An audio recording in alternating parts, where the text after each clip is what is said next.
أعوذ بالله من الشيطان الرجيم. بسم الله الرحمن الرحيم. والسابقون الأولون مخكني أول صحابي كرام من المهاجرين د مهاجريننا والأنصار أو د أنصاريان د صحابي كرامنا والذين وهو كسان اتبعوهم تتابداري کړي د صحابي کرامو بإحسان په احسان کې نه په اجتناب د معاصیو کې په ادا د فرایضو کې رضی الله راضي شوی بری تعالی عنهم د دینه په احسان د دی باندې ورزو دی راضي شي عنه د الهنا په ثوابونو په نعمتونو باندې چې عزتونه باور کوي بری تعالی دی لره په آخرت کې نو رضی الله راضي شوی بری تعالی یا چې اخبارن و رضی الله چې صحابه کرامو سره وي راضي شوی بری تعالی په دې معنی کچره رضی الله دعایه وینو الله دې تر راضي شي دا بیا مستقبل معنا شو بیا په دغه معنا غیر ثابت څنګه دا ویل شي او کنه نو جمله دعایه په کار ده رضی الله معنا الله دې تر راضي شي په دې معنا بیا ویل شي غیر د صحابینا او صحابه سره رضیا اخبارا او دعاء دونه هم ویل شي رضی الله راضي شوی بری تعالی عنهم د صحابه کرامونه ورضو دی راضي شي عنه دیلانا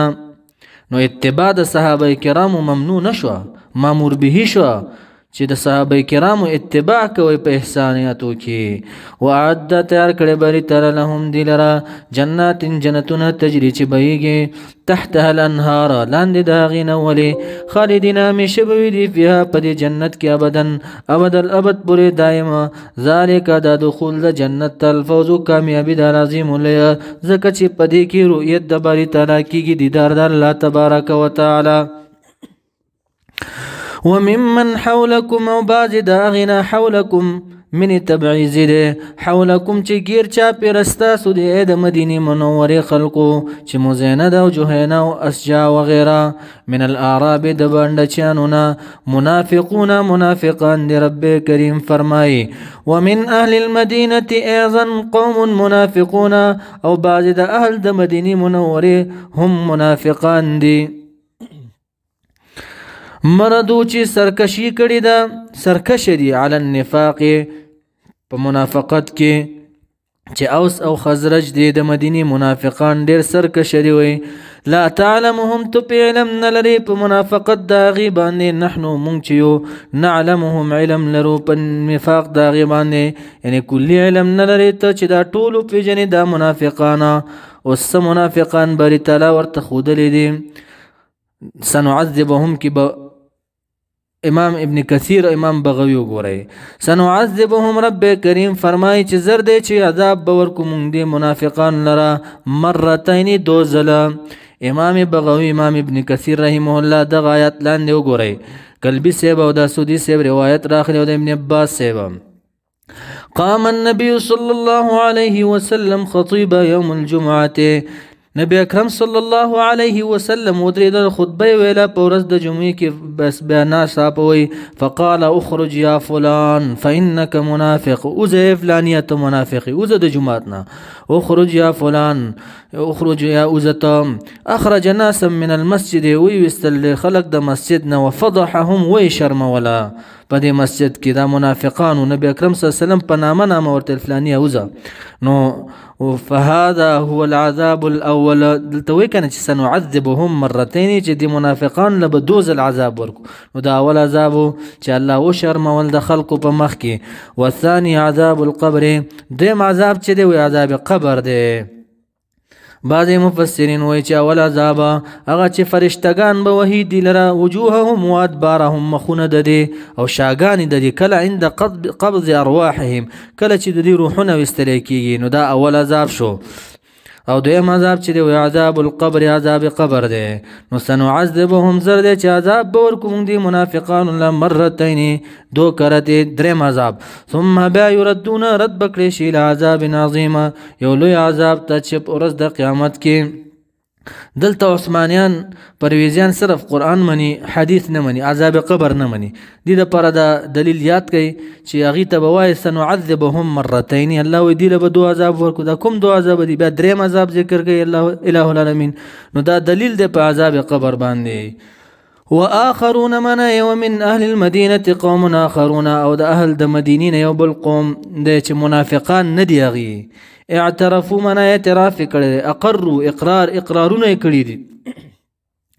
بذنوبهم په ګناهونو خپل باندې چې ترک د جهاد د تبوک غزا ته نو تلې نو رب کریم فرمایي خلطوا ګډوډ کړي دي عملا صالحا عمل صالح لرا ها عمل صالح کوم یو د دیو چې دا یولس کسانو پړپړو باندې ځانونه تړلې د ګناه د پاره پیمانتي اختیار کړي وا واخر سیا بل بد عمل ګډوډ کړی یعنی رسته پاتې شي او د غزوې د تبوک نه نو عسى الله ابن عباس سے وعسى واجب من الله واجب د حق د خایږي ان یتوب دا چې رجوع د رحمتک علیهم پدې باندې په قبول د توبې سره بری تابه بیا د دې توبه قبول شوی د مخکې براشي ان الله یقینا الله تبارک وتعالى غفور بخون کې رحیم رحم کون کې دا کسان راغلل ورته سیب نبی اکرم صلی الله علیه وسلم ته موږ د مال د وجینا جهاد نه پاتې شو واخله دا مال زمونږ نبی اکرم صلی الله علیه وسلم ورته زستاسو مال باندې سکوما انا ليس مأمور باموالکم زما مامور شوی نه یم په اموال استاسو باندې نو آیت نازل شو امر کوي نبی اکرم صلی الله علیه وسلم ته اله العالمین خذ واخلا من اموالهم د مالونو د دینه صدقه کمراد تینا زکات چې خپل حصه معلومه دا غواخله که عام صدقه شنو درېمه حصه تطهرهم چې پاک کی دا په حال کون ستا کې ته پاک کی هم دی لره د ګناهونو نه په سبانه پاکستو د صدقې باندې یا تطهرهما په حال کون د دې صدقه کې چې پاک کی تطهر چې پاک کی دا صدقه هم دی لرا دا صدقه پاک کی دی لرا وتزکیهما تزکیه د نفسونو کی د دی لرا یعنی عملونه صالحه کی وصلی منا دلتا یا وصلی علیهم علا پمانا دلام کینی وصلی علیهم ادعو لهم دعاگانی وغاڑا دی لرا یا وصلی علیهم مزد جنازه کو پدی باندی منافق باره کې راغلی چې لا تصلي موږ د جنازې مکوه په منافق باندې او دې باره کې راغه وصلي علیهما موږ د جنازې کوه په دې باندې یا دعا غواړه دی لره ان صلاتک ان دعاک یقینا دعا ستا یا موږ د جنازې ستا سکن آرام دی دل آرامی ده لهم دی لره والله الله تبارک وتعالی چې د سمیع اوریدونکی دی د دعا ستاسو علیم پوه دی په نیتونو ستاسو باندې الم يعلم ويدين پويږي بلکې خپويږي استفهام تقریری ده ان الله یقینا الله تبارک وتعالى هو يقبل التوبه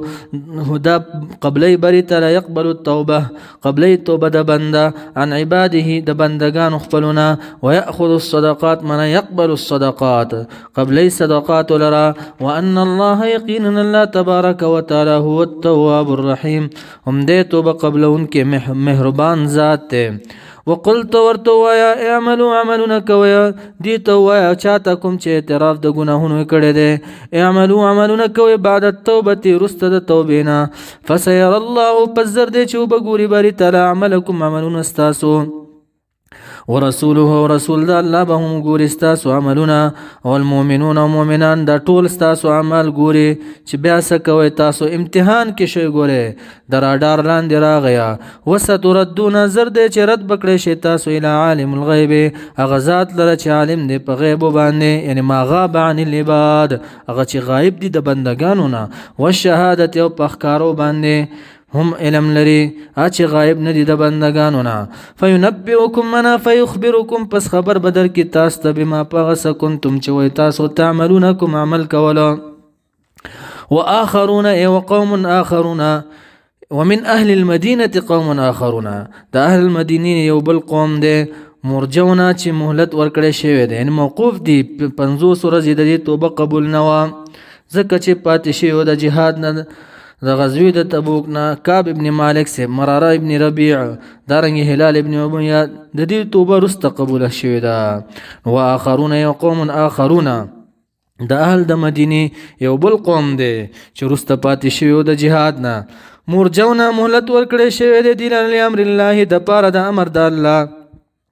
په دې خبره چې د جهاد نه پاتې شوي د غزوې د تبوک نه اما يعذبهم یا به عذاب ورکړي دي لره بری تعالی و اما يتوب عليهم یا به رجوع د رحمتو کې علیهم په دې باندې والله الله تبارک وتعالى چې علیم پوه دی حکیم خاوند حکمت دی. اوس رب کریم هغه قصه بیانوي چې د منافقانو مسجد ضرار جوړ کړی د ابو عامر په مشرۍ کې 14 کسانو د مکی ته تښتېدلی او د مدینې نه بیا لاړو شام ته شام نه چندو لېږله د مسجد ضرار جوړ کو. رب کریم فرمایي والذین کسان اتخذوا یعنی بنو چې ځان نه جوړ کړی دی مسجد ضرارا مسجد ضرار د پاره د زره د مؤمنانو و کفرن او مرکز د کفر جوړ کړی دی ها و تفریقا او د پاره د جدای بین المؤمنین په منځ د مؤمنانو کې د پاره چې مؤمنانو منځ کې یو تفرقه پیدا شي او جوړ کړی دی مسجد ضرار غیر صادن مرچل. رب کریم فرمایي دی دا مرچل جوړ کړی دی انتظارګاه بندر لمن هغه چا جوړ کړی حارب الله چې جګړې کړی د الله سره ورسوله رسول د الله سره من قبل بناء المسجد الضرار مخکې د جوړولو د مسجد ضرار نه دی جګړه کړې د مخکې ما ابو عامر چې رسول الله صلی الله علیه وسلم ورته فاسق ویله دا مسجد نه دی وی دا مرچل دی جوړ کړی دی. ولا يحلفن رب کریم فرمای خامخه په تاکید دی به قسمونه خوري رست د نړیدلونه چوران شو د مسجد ضرار ان اردنا چې اراده نو کړی مونږه په جوړولو د مسجد ضرار باندې الا الحسنى مگر خېګړه ځکه چې وي د مؤمنان به لري تل جمعتونو ته مونږ ول چې راسل د نږدې مسجد ورته جوړ کا. نو رب کریم فرمای والله الله تبارک وتعالى يشهد گواهی کوي انهم یقینا د منافقان چې دي لکاذبون خامخا دروغجن دي. مقصد ګوره دا نه و مقصد خېګړه نه و مقصد تفرق و چې خلکو منځ کې بې اتفاقی پیدا شي په دا وخت په لکه دي دروغجن دي. رب کریم فرمای رسول الله صلی الله علیه وسلم ته لا تقم مودريغا فيه پدي مسجد ضرار کې نه لا تصلي مزمک او فيه پدي مسجد ضرار کې ابدا بدل ابد پورې دائم مزمک او پدي کې لمسجد خامخا مسجد چې مسجد قبا ده په اکثر روایت باندې اوس سمانه بنیاد چې بنیاد خودره شوی ده اصل داغه على التقوى په تقوا باندې من اول يوم دا ول ورځنه چې مدینه منوره ته راغله ته یا رسول الله صلی الله علیه وسلم احق ډیر لایق د حق دا جوړیږي ان تقوم دا چې ودرېږي ته فيه په مسجد قبا کې د منځ د پاره فيه پدې مسجد قبا کې رجال صحابه کرام دي يحبون چې خوخ غني ان يتطهروا دا چې ځانونه پاکي والله الله تبارك وتعالى يحب المطهرين خوخيا پاکانو لرا. رسول الله صلی الله علیه وسلم تاسو کو چې تاسو کوم عمل کولو نو هغه ورته ویل چې مونږ دا لټونه بعد او استعمال او استنجا د لټونه بعد او استعمالونه ذکر الله والله يحب المطهرين. افمن یا پسرا وسوک اوس په دې آیات کریمه کې الله العالمین ویا آیا هغه مسجد چې بنیاد یې خودلې شوی دی په تقوا او په یره د الله باندې دا غوره دی هغه مسجد چې بنیاد یې خودلې شوی دی یو کاڼي سره کمر سره مثال ورکړي هغه کمر چې اوبو لاندې وهلې وي بس لږ پاتې قریب وغورځېږي آیا دا مسجد غوره دی مراد دی نه مسجد ضرار یا هغه مسجد چې د هغې بنیاد خودلې شوی په تقوا باندې افمن آیا پس هغه څوک اسس منه بنا چې ایښی دی بنا چې بنا کړی دی بنیانه بنیادونه د هغه چې مسجد قبا دی على تقوى من على طلب التقوى په طلب د تقوا باندې په یره د الله باندې من الله د جانب د الله نه ورضوان من على طلب رضوان په طلب د رضامندۍ د باری تعالی خیر دا ډیر غوره دی امن اسس یا هغه مسجد چې مسجد ضرار دی چې بنا کړی شوی دی بنیانه بنیادونه د هغه آبادی د دې مسجد علی شفا په غاړه جروفن کمر باندې داسې کمر هار چې نړیدونکي وي ان قریب پرېوتونکي وي ان قریب هغه لاندې ترې اوبه وهلې وي ان قریب به پرېوځي نو دا د منافقانو آبادی دي په غاړه د دې کمر کې یعنې ان قریب دی چې پرې به وځي دا دنیا چرچې به د دې ختم شي فنهارا پس اونړیږي پریوزي به سره د دې بانی جوړونکي فی نار جهنم په اور د جهنم کې والله الله تبارک وتعالى لا يهدي هدایت نه کوي القوم الظالمین قوم ظالم ته لا یزالو همیشه به بنیانهم ماڼې د نفاق دلې رسته د نړېدنو نه چې ډیران ترنه جوړ شو حدیث بیا نبی اکرم صلی الله علیه وسلم ولېږلو چې دا وران که دا مسجد ډیران ترنه جوړ کا همیشه به وي دی بنیانهم ماڼۍ د نفاق درې الذي هغه آباد بنو چې دی جوړ کړي دی ریبتن شک او ندامت به وي حسرت به وي فی قلوبهم په زړونو د دې کې به حسرت وي هر وخت به د شپې به هم سوچ کوي چې موږ سره به څه کېږي الا ان تقطع الا په معنا د الا ان تقطع تر دې چې پرچه شي ټوټه شي قلوبهم زړونه د دې یعنی مرګ ورته راشي تر مرګ پورې به دا پښیمانتیا او ندامت او حسرت وي والله الله تبارک وتعالى علیم پوه دی حکیم خاوند حکمت دی